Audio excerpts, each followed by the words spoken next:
Hi అండి, welcome to my channel Tripura's family. మా channel ఎవరైనా ఫస్ట్ టైం చూసినట్టయితే లైక్ చేయండి, షేర్ చేయండి, సబ్స్క్రైబ్ చేయండి. అండ్ ఈరోజు వెయిట్ లాస్ జర్నీలో అయితే డే 48 అనమాట. సో ఈరోజు మార్నింగ్ నుండి ఈవినింగ్ వరకు బ్రేక్ఫాస్ట్, లంచ్, డిన్నర్ ఏమేమి చేసిన అన్నీ కూడా మీతో ఈ వీడియోలో షేర్ చేసుకుంటాను. కానీ అంతకన్నా ముందు నా వీడియోని అయితే ఇంకొంతమందికి రీచ్ అవ్వాలంటే మీరు లైక్ అనేది ఇవ్వాలి కదా, సో లైక్ చేయండి. ఇంకో విషయం ఏంటంటే, ఒక సిస్టర్ అడిగారు, సిస్టర్ మీరు ఎక్సర్సైజ్ చేయట్లేదా అని. సో చేయట్లేదండి, ఎందుకు అంటే నాకు బల్కీ యూట్రస్ ప్రాబ్లం ఉంది. సో అందువల్ల నేను డాక్టర్ని అడిగాను ఎక్సర్సైజ్లు ఏమన్నా చేయొచ్చా అంటే వాళ్ళు ఓన్లీ వాకింగ్ మాత్రమే చేయమన్నారు.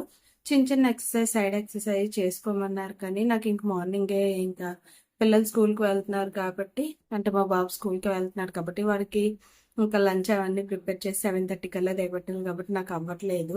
ఎక్సర్సైజ్ కూడా ఏమీ చేయట్లేదు. లెగ్ రైజింగ్ ఎక్సర్సైజ్ అయితే అస్సలు చేయొద్దన్నారు. అందుకని మన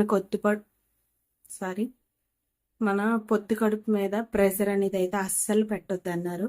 ప్రెషర్ పెడితే ఇంకా అది ఎక్కువ అయ్యే చాయిస్ ఉందంట. సో అందుకని చెప్పేసి నేనైతే ఎక్సర్సైజ్లు ఏమీ చేయట్లేదు. ఇంతకుముందు వాకింగ్ చేసేదాన్ని కానీ ఇప్పుడు వాకింగ్ చేయడానికి అవ్వట్లేదు. అందుకని అది కూడా చేయట్లేదు అనమాట. మళ్ళీ స్టార్ట్ చేయాలనుకుంటున్నాను వాకింగ్. ఒక హాఫ్ అన్ అవర్ బిఫోర్ లేసి వాకింగ్ చేసి తర్వాత ఇంట్లో వర్క్స్ చేసుకుందాం అనుకుంటున్నాను. చూడాలి చేయగలనా లేదా అని చెప్పేసి. ఇంక స్టార్టింగే కాబట్టి కొంచెం ఆ బాబుకి కొత్త స్కూలు, అది కూడా వాడికి కొంచెం అలవాటు అవ్వాలి, టైమింగ్స్ లెగడానికి అదిని. నాకు కూడా కొంచెం వర్క్ ఫాస్ట్గా చేసుకోవడానికి అలవాటు అవ్వాలి కదా. ఇంతకు ముందు అంటే లేట్గా కుక్ చేసుకుని లేట్గా భోజనం అయితే చేసేవాళ్ళు. ఇప్పుడు అలా కదా, బాబు కోసం అన్న ఎర్లీగా లేచి వాడికి లంచ్ కట్టి బ్రేక్ఫాస్ట్ అది చేసి వాడికి తినిపించి రెడీ చేసి దేవట్టేటప్పటికి కొంచెం టైం అనేది నాకు సెట్ అవ్వట్లేదు. అందుకనే వాకింగ్ అది ఏమీ చేయట్లేదు. ముందు ముందు ఇంకా వాకింగ్ కూడా చేయాలని అయితే ఫిక్స్ అయ్యాను. ఎందుకంటే ఎక్సర్సైజ్ అయితే ఎలాగో చేయొద్దని సార్ డాక్టర్. సో అందుకని చెప్పేసి ఇంక ఎక్సర్సైజ్ అయితే ఎలాగో చేయలేను కాబట్టి ఆ వాకింగ్ అన్నా చేస్తే కొంచెం అన్నా బెస్ట్ రిజల్ట్ వస్తుంది కదా అని అనుకుంటున్నాను. సో చూడాలి. సో ఈరోజు బ్రేక్ఫాస్ట్, లంచ్, డిన్నర్ ఏమేమి తీసుకుంటాను ఏంటి అన్ని కూడా మీతో అయితే ఈ వీడియోలో షేర్ చేసుకుంటాను. చూసేయండి, ఓకేనా. ఇంకా నెక్స్ట్ డే మార్నింగ్ లేసి వెయిట్ చెక్ చేసుకుంటే 69.40 grams అయితే ఉన్నాను అనమాట. సో ముందు రోజుకి ఈ రోజుకి 5 grams తగ్గాను. పెద్ద వెయిట్ డిఫరెన్స్ ఏం తగ్గలేదు. ఇంకా వెయిట్ చెక్ చేసుకున్న తర్వాత 1.5 లీటర్ వాటర్ తాగేసి గ్రీన్ టీ అయితే నేను డైలీ మార్నింగ్ తీసుకుంటున్నాను అనమాట. 8:30 క్వార్టర్లెస్ నేను ఆ టైంలో. ఇంకా ఆ విధంగా కంప్లీట్ అయిపోయిన తర్వాత ఇక్కడ నా మార్నింగ్ బ్రేక్ఫాస్ట్ వచ్చేసి బొబ్బరట్టు వేసుకున్నాను అనమాట. ఫుల్ ప్రోటీన్ ఉంటుంది అనమాట టిఫిన్లో. అండ్ చట్నీ కూడా ఏం తీసుకున్నానంటే పల్లీలు ప్లస్ పుట్టు శనగలు ఉంటాయి కదా, సో ఆ రెండు కాంబినేషన్ అయితే నేను చట్నీ ప్రిపేర్ చేసుకున్నాను. రెండిట్లోని ప్రోటీన్ ఉంటుంది కాబట్టి మనకు టమ్మీ ఫుల్గా ఉంటుంది. ఒక 2 దోసెస్ తీసుకున్నాను అనమాట. ఇంకా విధంగా బ్రేక్ఫాస్ట్ కంప్లీట్ అయిపోయిన తర్వాత 1 లీటర్ వాటర్ తాగేసి ఇక్కడైతే నేను నా లంచ్ ప్రిపేర్ చేసుకుంటున్నాను.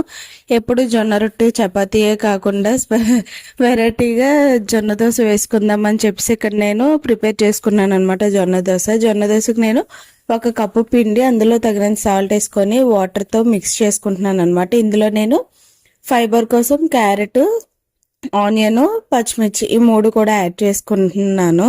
జొన్న దోశకు అనేది కొంచెం బ్యాటర్ పల్చగా కలుపుకుంటేనే మంచిగా వస్తుంది అన్నారు. ఫస్ట్ నాకు ఆ విషయం తెలీదు.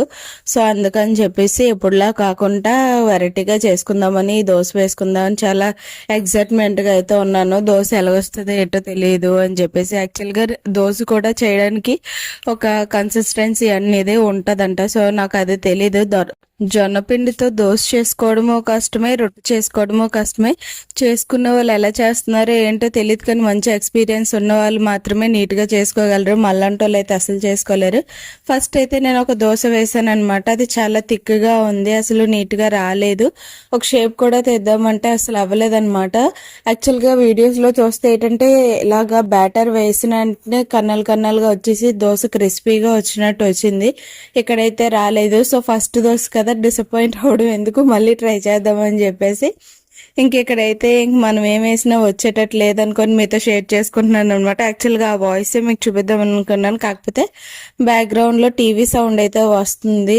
ఒక దోశ 3 pieces కింద డివైడ్ అయిపోయింది అనమాట. అంత బాగా వేసుకున్నాను ఈ దోశ అనేది.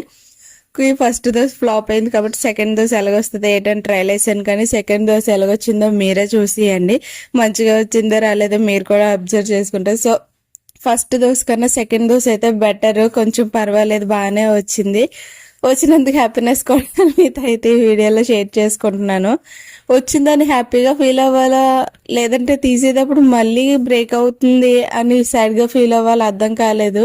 పక్కన మా చిన్నబాబు కూడా ఉన్నాడు అనమాట. వాడు ఏ అని డాన్స్ వేస్తుంటే వాడితో పాటు నేను డాన్స్ వేస్తున్నాను. సో ఫస్ట్ అయితే దోశ బాగానే వచ్చింది. చూడండి మీరు కూడా ఇంకొంచెం ఎక్కువసేపు కానీ పట్టుకుంటే మళ్ళీ బ్రేక్ అయిపోద్ది, అందుకని చెప్పేసి నేను అది ఎక్కువసేపు పట్టుకోలేదు. ఇంకా సెకండ్ దోశ కూడా బాగానే వచ్చింది. అలాగా 3 వేసాను అనమాట. 2 నాకు, 1 మా బాబుకి అని.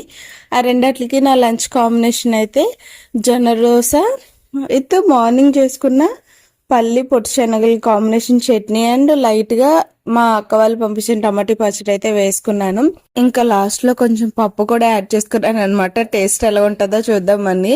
సో జొన్న దోశతో పప్పు కూడా చాలా టేస్ట్ గా అనిపించింది. రెండిట్లోని ప్రోటీన్ ఉంటుంది కాబట్టి సో నాకు ప్రోటీన్ అనేది కంప్లీట్ గా సరిపోయింది అనమాట. ఇంకా 4 o'clock నేను గ్రీన్ టీ తాగేసి ఇంకా నైట్ ఏం తినలేదు అనమాట. సో ఇంకా నెక్స్ట్ డే మార్నింగ్ లేసి వెయిట్ చెక్ చేసుకుంటే 69.30 grams ఉన్నాను. సో ఇదండి వీడియో. ఈ వీడియో కనుక నచ్చితే లైక్, షేర్ అండ్ సబ్స్క్రైబ్.